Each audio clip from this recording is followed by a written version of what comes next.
Ensino médio, bom dia. Hoje, 1º de dezembro, ó.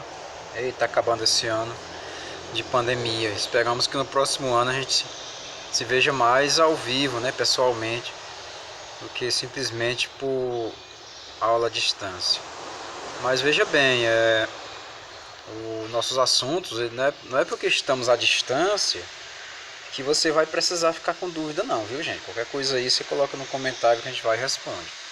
Agora é o seguinte, ó, esse assunto que a gente está vendo, ele é muito importante. A gente está vendo a parte política da história, né? Às vezes a gente vê economia, às vezes a gente vê cultura. Essa aqui é a parte política que cai muito no Enem, né? Olha só, a gente está vendo o período regencial do Brasil. A aula passada a gente definiu direitinho o que é isso, né?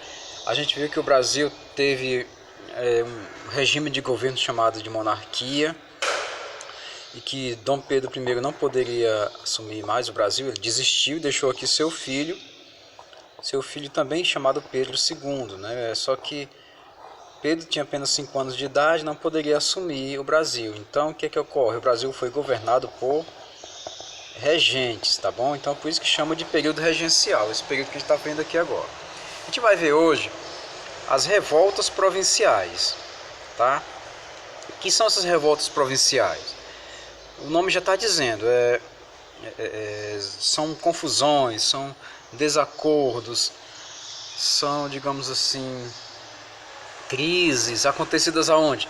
Nas províncias. Antigamente, gente, a gente não chamava estado do Piauí, estado do Ceará, estado do Maranhão, da Bahia, não. Antigamente chamava província do Piauí, província do Maranhão, província da Bahia, província de Pernambuco. Por isso que chama de revoltas provinciais durante o regime político chamado de regência, tá bom? Nós vimos aí as regências na aula passada. Inclusive, para acabar com essas revoltas aí, os regentes aprovaram lá o ato adicional, tá bom? Aprovaram o ato adicional que serviu para quê? Servia para dar mais autonomia a essas províncias, para que os governadores de províncias tomassem as providências, as atitudes para dominar essas revoltas aí. E o ato adicional serviu para isso, né? Para dar maior ou mais autonomia às províncias, tá bom? O principal objetivo dela é exatamente isso. Aqui nesse ato adicional também, a regência passou a ser una. Não era mais regência trina, de 3 pessoas, não. A regência agora era una. O Araújo Lima foi o último regente, ele acabou, digamos assim, estimulando até mesmo a maioridade de Dom Pedro, que apenas com 14 anos não poderia ainda ser considerado de maior para assumir o trono de acordo com a Constituição. Mas se estavam todos no Brasil, o que é que ia impedir isso, né? O que impediria o brasileiro de jogar o seu jeitinho aqui e acabar driblando a lei, driblando a Constituição? Nada poderia impedir isso, até porque o golpe da maioridade foi exatamente isso, gente. Viu? Cuidado aí com questões. Tem muita questão que cai esse golpe da maioridade, como dizendo assim, foi apenas uma conveniência o golpe da maioridade. Cuidado com essa palavra apenas, viu, gente?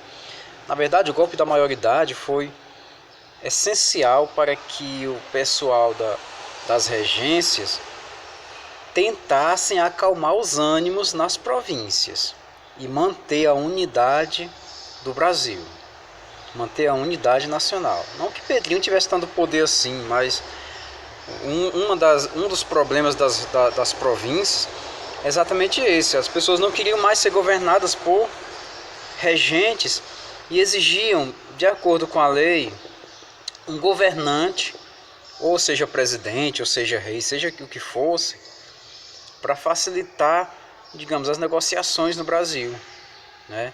Um país negocia com o outro, negocia com províncias, enfim, e estava difícil negociar com regentes. Então o pessoal exigia um governo de verdade. Então Um dos motivos também do golpe da maioridade foi exatamente esse: acalmar os ânimos nas províncias.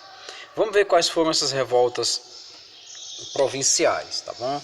No nosso livro, aí na página 472, fala os motivos dessas revoltas, né? Quais foram eles? Crise econômica. Sempre tem que ter uma crise econômica no meio, né? Crise econômica. O Brasil estava com uma inflação terrível, imensa, devendo muito. Dom Pedro entrou na Guerra da Cisplatina e acabou devendo para os ingleses, porque comprou munição, comprou armas, comprou pólvora dos ingleses, ficou devendo e isso gerou inflação no Brasil, né? A crise econômica estava grande. Problemas socioeconômicos. Isso aqui são as razões das revoltas provinciais, viu, gente? É isso que eu estou colocando aqui.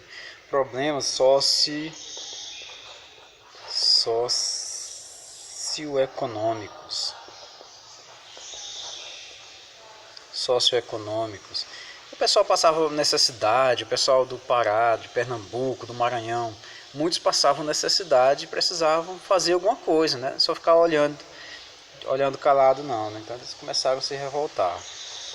Crise política foi o que eu falei para vocês, é porque eles exigiam um governo centralizado. Ou então, eles exigiam até mesmo a separação de algumas regiões do Brasil. Por exemplo, o sul do país queria se separar, o Rio Grande do Sul queria se separar e fazer um país ali. A Bahia queria se separar e proclamar uma república na Bahia. Pernambuco do mesmo jeito, né? O Nordeste todinho lá na Confederação do Equador do mesmo jeito. Então a crise política era grande demais. Bom, a primeira grande revolta foi a chamada cabanagem. A cabanagem ela acontece no Pará.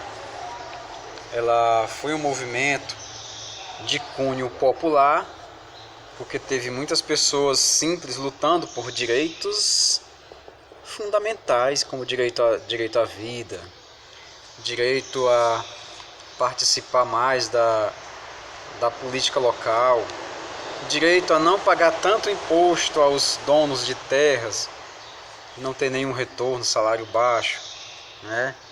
Queriam também o fim da escravidão, enfim, eram formados por pessoas ligadas aí, mestiços, e não foi um movimento separatista não. A cabanagem ele foi um movimento nativista, tá bom, gente? Que é diferente de separatista. Ele foi nativista porque ele foi apenas uma luta interna no Brasil por uma vida melhor, tá bom? Por isso que ele é chamado de nativista. Apenas uma revolta por uma vida melhor. Ele não tinha intenção de separar o Pará do restante do Brasil, não. Se tivesse, seria um movimento separatista. Tá bom? Isso aqui foi a cabanagem. Por que esse nome aqui? Porque o pessoal pejorativamente dizia que o pessoal morava em cabanas ali nas praias. Esse pessoal das cabanas fica enchendo a cabeça do povo de confusão, não sei o que. Então o pessoal acabou chamando de cabanagem o movimento, né? O movimento das cabanas. Teve outro movimento na Bahia que foi conhecido como Sabinada. A Sabinada foi um movimento intelectual, contou com muitos advogados, médicos, políticos, escritores. O líder era o Francisco Sabino, né? O Francisco Sabino, o que é que ele queria na Bahia? Aqui é a Bahia. Ele queria o seguinte, que a província da Bahia tornasse uma república. Então aqui não foi mais somente um movimento nativista não, viu, gente? Aqui já foi um movimento separatista, tá bom? Separatista. Motivos óbvios, né? Separatista, separar a Bahia. Só que aí o pessoal começou a bater em cima dele, o pessoal do governo. República para quê? Se nós não vivemos numa república.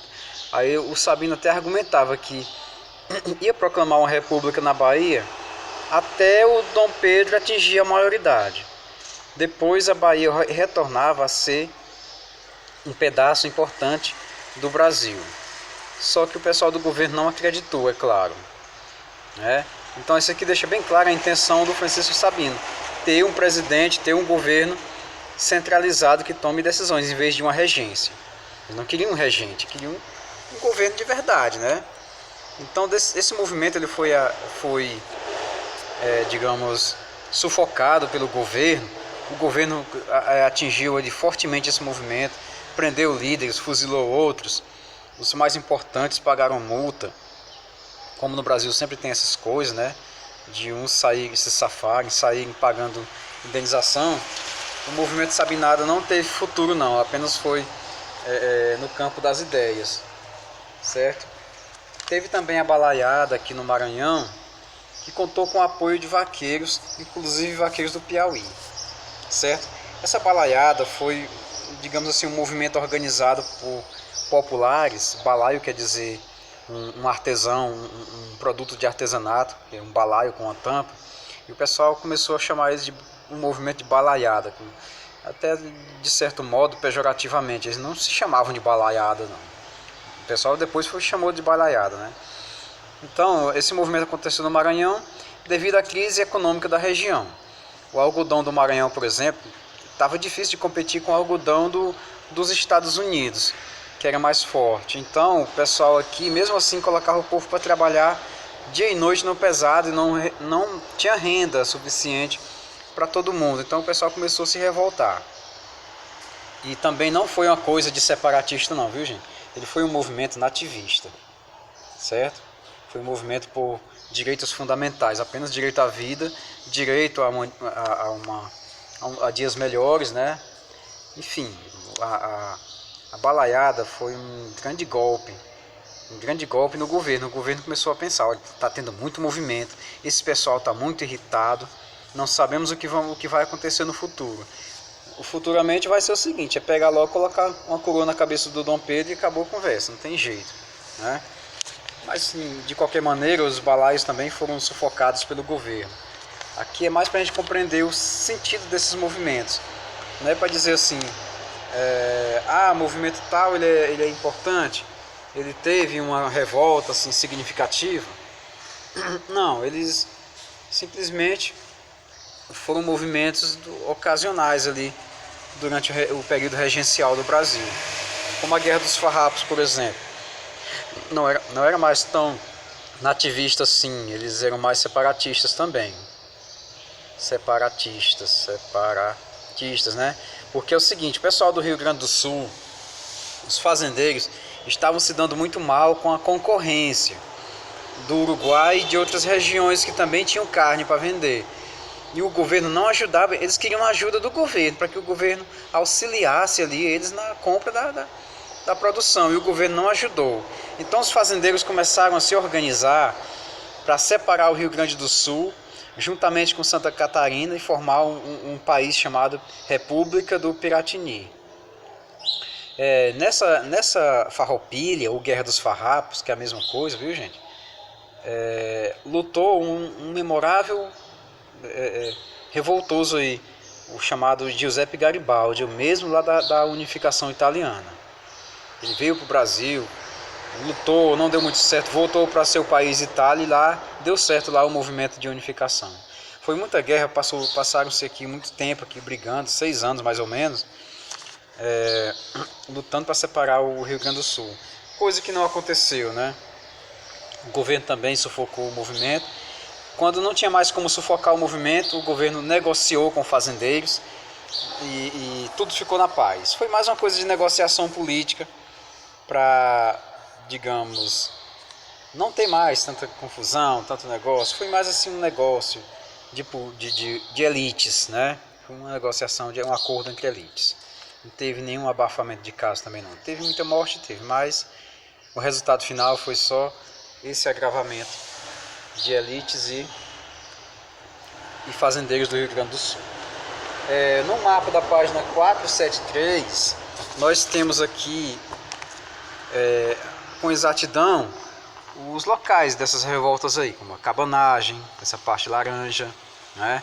A Revolução Farroupilha, essa parte verde, Santa Catarina e Rio Grande do Sul, a parte aqui rosa, Sabinada, e a Revolta dos Malês em Salvador.